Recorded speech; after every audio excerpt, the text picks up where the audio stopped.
A vast stretch of red sand, dry brush, and jagged mountains covers the Nevada desert. Hidden within this terrain sits Groom Lake. For decades, the United States government omitted the facility from official public maps. Anyone who located the perimeter was met with heavily armed security and clear legal warnings. These physical borders were enforced with absolute rigidity. This isolation kept the public out, but it also fueled speculation. Rumors circulated that the military used the site to house extraterrestrial technology. When authorities create a vacuum of official information, human curiosity often fills that void with the most sensational explanations available. The foundation of that narrative began in the summer of 1947, when an unidentifiable object streaked across the New Mexico sky and crashed near Roswell. Conflicting military press releases fueled an immediate media frenzy. Newspapers quickly declared that the Army had captured a flying disc. The military soon issued a correction, identifying the debris as a crashed high-altitude weather balloon. However, a suspicious public largely rejected the update. Over the following years, civilians living near the Nevada desert began reporting their own sightings.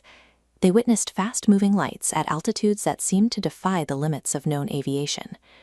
The government responded to these sightings with silence. To many observers, the refusal to provide an explanation confirmed an ongoing cover-up. A single mismanaged incident in 1947, compounded by decades of official silence, turned a dry lake bed into a focal point for UFO lore. Groom Lake emerged as a strategic necessity of the Cold War and the escalating nuclear standoff between the United States and the Soviet Union. American intelligence lacked a way to monitor Soviet military advancements from the air without being detected or shot down. Groom Lake provided a solution. Tucked behind mountain ranges, it served as a secure testing ground for experimental espionage aircraft. The first major breakthrough at the base was the U-2 spy plane, built with an extended, glider-like wingspan. The U-2 operated at altitudes exceeding 60,000 feet. At the time, commercial and standard military aircraft flew at significantly lower heights.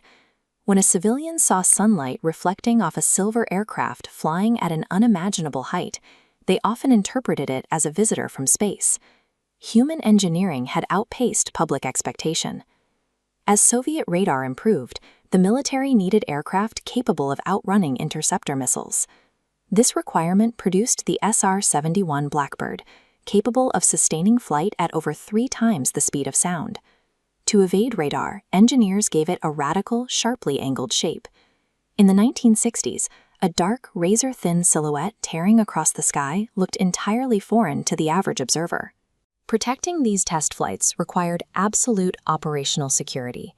The restricted airspace and classified budgets were implemented to prevent Soviet intelligence from witnessing American technological progress.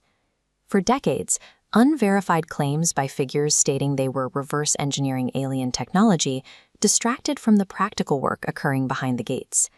The security cordon surrounding Groom Lake protected high-value aerospace assets from foreign surveillance during the height of the Cold War.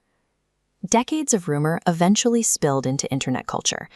In 2019, the viral Storm Area 51 event drew crowds in alien masks to the desert, demanding transparency from the military. This public mobilization pressured the government to address the long-standing mythology surrounding the base. The CIA declassified documents mapping Groom Lake's history. Data shows that historical peaks in civilian UFO sightings correlate directly with the flight testing schedules of the U-2 and SR-71 programs. These records linked the UFOs back to human aerospace testing, providing a scientific and historical explanation for the sightings. The lasting legacy of Area 51 is the direct result of engineering solutions developed under the intense pressure of global conflict. The drive to build aircraft that touch the edge of space is the same curiosity making us look at the stars and wonder if we're alone.